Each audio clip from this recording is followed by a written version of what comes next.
Maglagay tayo ng konting mantika guys.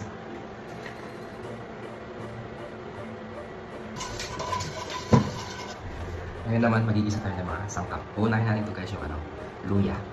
Luya muna yung uunahin natin design. So yan, ilalaglag ko na guys. Tapos kita natin yung kwarto. Hanggang sa maging golden brown yung luya. Sunod naman natin yung sibuyas.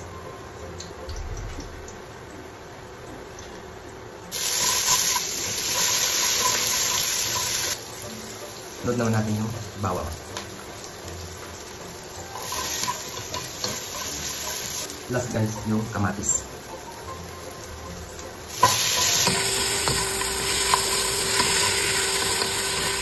Sunod guys, ito yung tortilla. Pilihan natin guys. Bisa natin. Maglaga guys.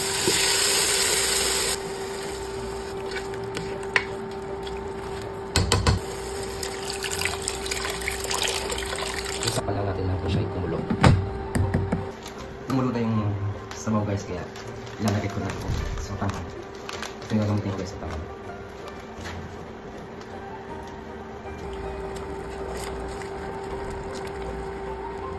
Yan ang asin guys. Tapos bitchin.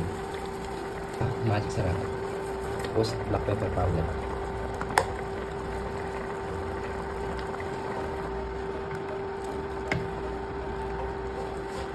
Hintayin lang natin habang butong soda mo guys. Tapos try natin yung pechay. More pechay para mas healthy.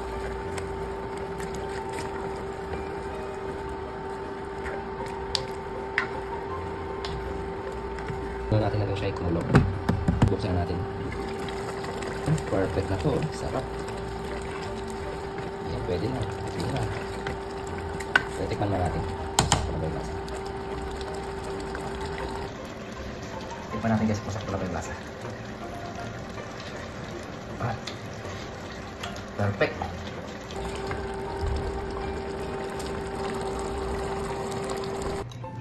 Kain tayo guys. So, tama na with pechay na may sardinas. Tara, first bite na natin guys. Medyo maitin pa.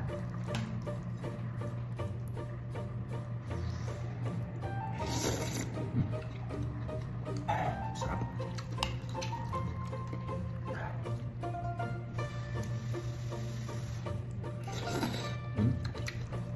Perfect.